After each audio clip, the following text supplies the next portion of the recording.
Hello and a very warm welcome to Zunaira Azhar Official after some disruption in my videos.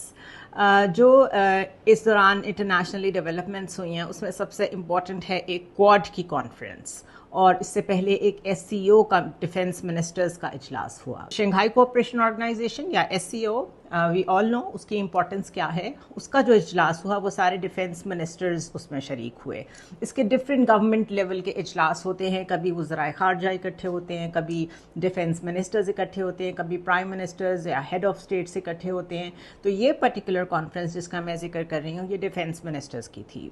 हर इस तरह की conference के बाद एक जॉइंट डिक्लेरेशन बहुत इंपॉर्टेंट होती है। उसमें ये रिफ्लेक्ट करता है कि ये सारे कंट्रीज़ किस बात पे एग्री कर रहे हैं, किस पॉलिसी फ्रेमवर्क पे एग्री कर रहे हैं और उसके मुताबिक जो वो रीजनल ग्रुप होता है या वो फोरम जो होता है वो फिर अपने सारे मामलात को परसू करता है।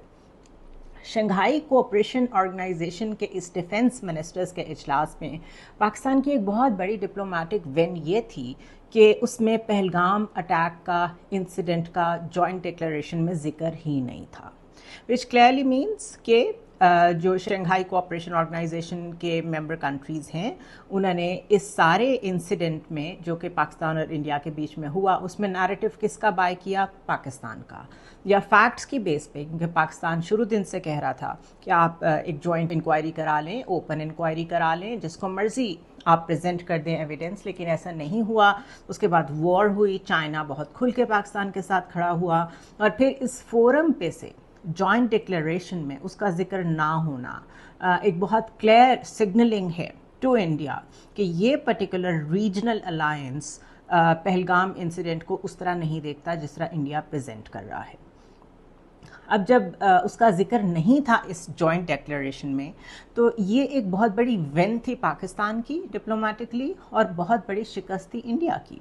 तो वहाँ जो इंडियन डिफेंस मिनिस्टर मौजूद थे वो काफ़ी एजिटेटेड नज़र आए, काफ़ी इरिटेटेड नज़र आए और उन्होंने इस जॉइंट डिक्लेरेशन पे साइन नहीं किया। Now as compare to that Quad का एक इजलास हुआ है और आपको याद होगा मैं क्वाड का और ऑकस का बहुत जिक्र करती हूँ।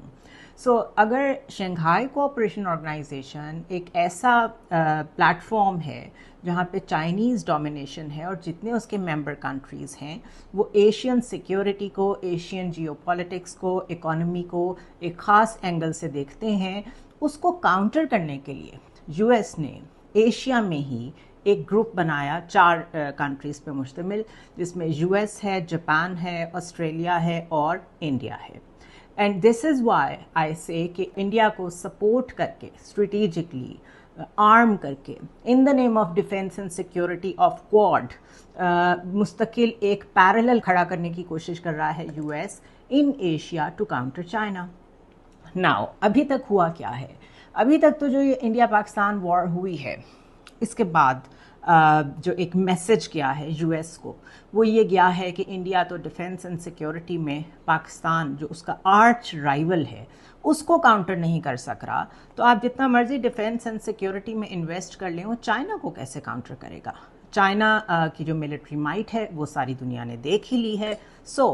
क्वाड का ये इजलास बहुत इम्पोर्टेंट था कि इधर से क्या मैसेजिंग आती है। SCO ने तो मैसेजिंग दे दी कि उसने पहलगाम इंसिडेंट का जिक्र तक नहीं किया। क्वाड ने क्या किया है, let's look at that. Writers report कर रहा है कि quad ministers condemn April attack in Indian Kashmir without naming Pakistan. Difference ये आया है कि क्वाड ने क्योंकि पार्टनर्स हैं, किस नाम पे इकट्ठे हुए हैं ये 4 partners, Australia, India, US and Japan, कि हमने एशिया में डिफेंस एंड सिक्योरिटी पे एक मुश्तरका लाहा अमल बनाना है, एक जॉइंट पॉलिसी फ्रेमवर्क लेके चलना है टू काउंटर चाइना।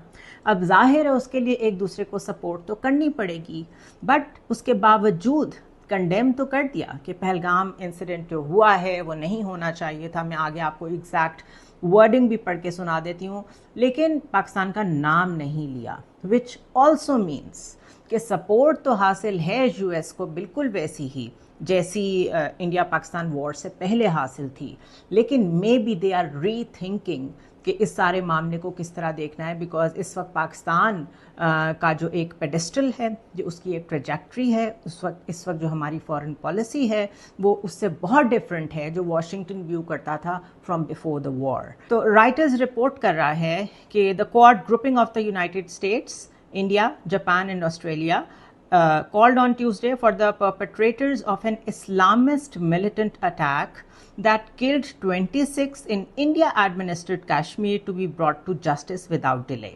अब इस आप स्टेटमेंट को गौर से पढ़ें। एक तो वो इसमें साफ लिख रहे हैं कि एक इस्लामिस्ट मिलिटेंट ग्रुप का अटैक था। ये पूछा जाना चाहिए या ये क्वेश्चन किया जा सकता है, ये एनालाइज किया जाना चाहिए कि जब आपके पास कोई एविडेंस ही नहीं आई और आपने तो आगे बढ़ के सीज फायर करा दिया और आपने पाकिस्तान का नाम भी नहीं लिया, तो फिर ये कहना कि एक इस्लामिस्ट मिलिटेंट ग्रुप था, उसकी फिर कोई ना कोई एविडेंस तो यूएस के पास होनी चाहिए। तो वो शेयर क्यों नहीं की गई और ये कैसे आप इस कंक्लूजन तक पहुँचे कि वो एक टेररिस्ट ग्रुप था और इस्लामिस्ट था? That is number 1। इसके अलावा they should be brought to justice without delay. What does that mean? कौन जस्टिस करेगा? Who will decide? इंडिया करेगा, और वो तो ऑलरेडी इस बेस पे अटैक कर चुका है। और वो जयशंकर साफ कहते हैं कि हम तो हर जगह अटैक करेंगे जहां हम समझेंगे हमने एक नया ऑपरेशन सिंदूर जो लॉन्च किया है, इट इज़ अबाउट दैट। और अभी उन्होंने ये कहा है, रीसेंट स्टेटमेंट है कल की, कि हमने बहुत इंतज़ार कर लिया कि पाकिस्तान को ऑपरेट करे और पाकिस्तान जो है वो टेररिज्म को सपोर्ट करना बंद करे। अब जो ऑपरेशन सिंदूर है उसका मतलब ही यही है कि हमें जहाँ जहाँ टेरर हाइड आउट्स मिलेंगे हम वहाँ पे खुद अटैक करेंगे। So it's an open declaration of war in Pakistan. और आप क्वाड में बैठ के यूएस जो कह रहा है वो ये है कि हाँ जी एक इस्लामिस्ट मिलिटेंट ग्रुप था, टेररिस्ट भी कह सकते थे आप, और साथ आप ये कह रहे हैं कि they should be brought to justice. तो वो जस्टिस कौन करेगा? आगे चलें। इसके अलावा स्टेट डिपार्टमेंट ने जो जॉइंट स्टेटमेंट इशू की है, और ये सारे फॉरेन मिनिस्टर्स की कॉन्फ्रेंस थी, जिस तरह एससीओ डिफेंस मिनिस्टर्स की थी, ये फॉरेन मिनिस्टर्स की थी। तो the state department issued a joint statement by the foreign ministers of the grouping who met in Washington but stopped short of naming Pakistan or blaming Islamabad.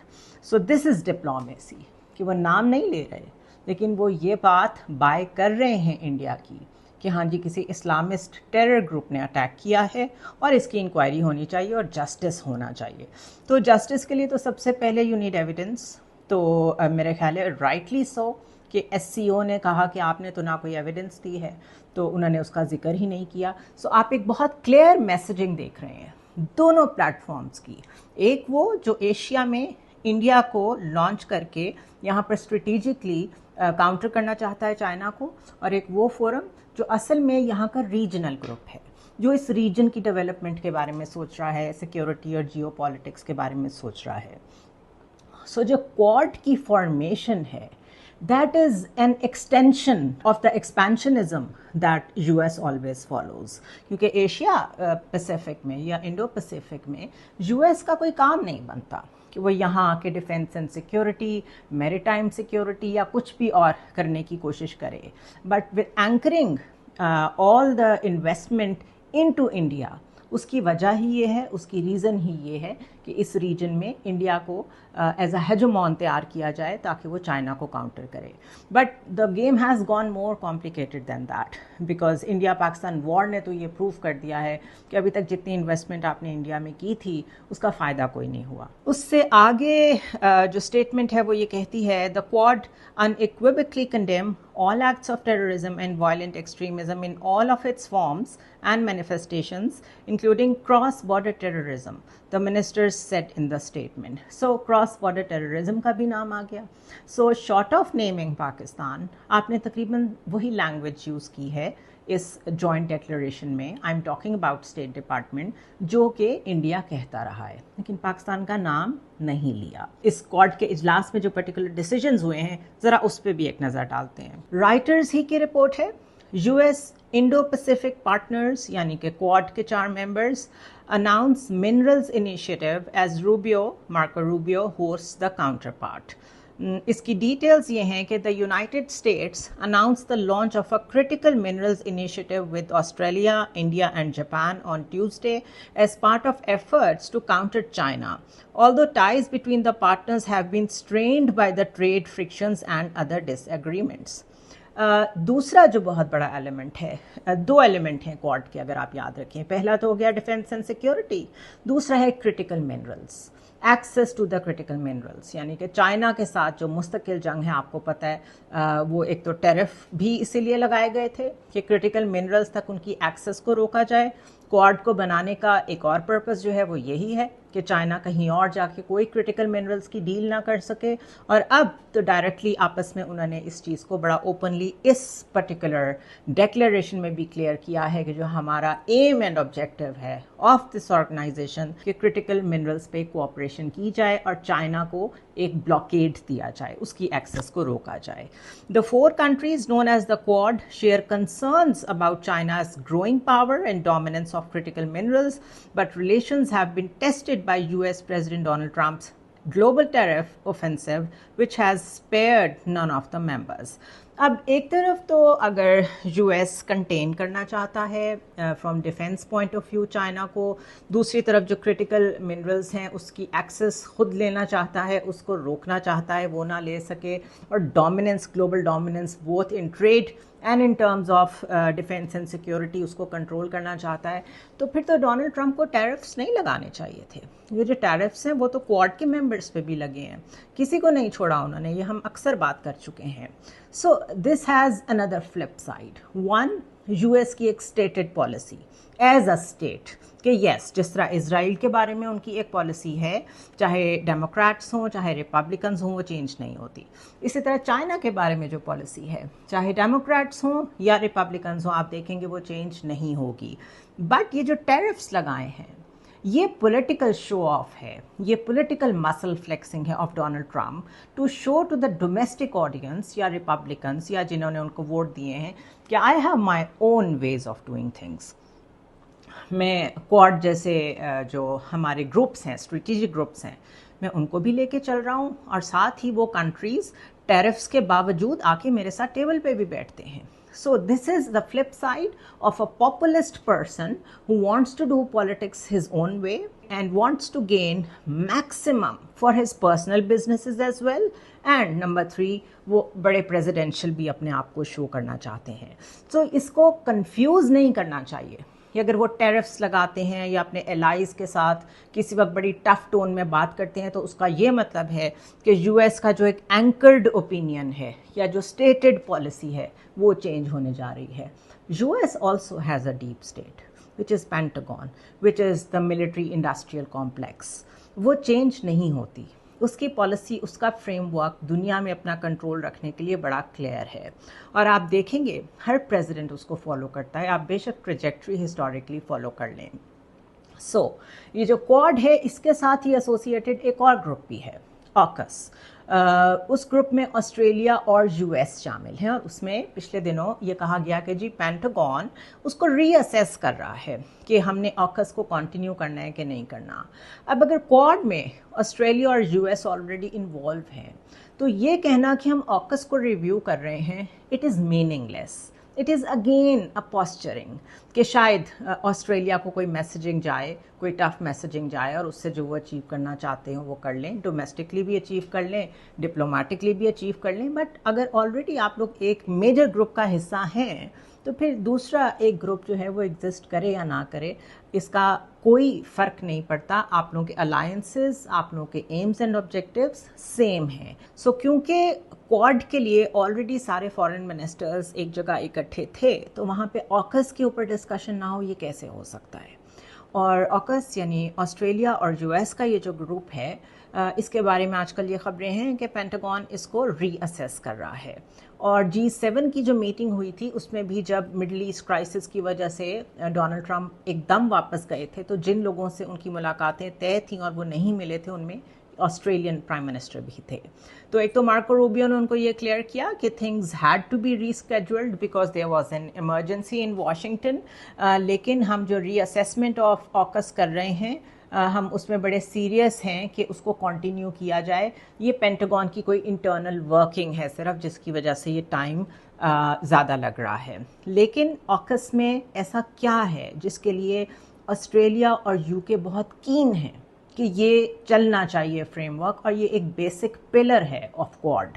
तो अगर ये basic pillar of quad है और इससे Donald Trump पीछे हटने की कोशिश करेंगे, तो यकीनन जो इंडो पैसिफिक सारी सिक्योरिटी सोच रखी है as a policy framework for the mineral push towards China and defence and security and containment of China, वो भी इफेक्ट होगी।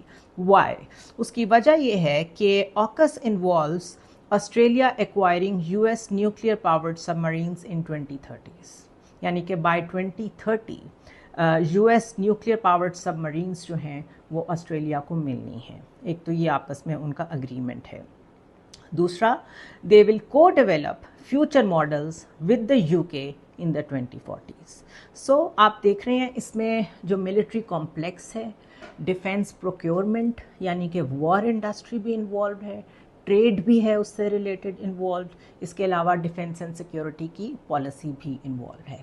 तो इतनी बिग इन्वेस्टमेंट्स और फ्रेमवर्क्स के साथ एक तो यूएस के नॉट वॉक अवे, टू इससे बड़ी क्लियर सिग्नलिंग मिलती है कि एशिया के लिए यूएस के अज़ाइम क्या हैं, चाइना को कितनी बड़ी थ्रेट समझा जा रहा है, क्रिटिकल मिनरल्स कितना बड़ा इशू है।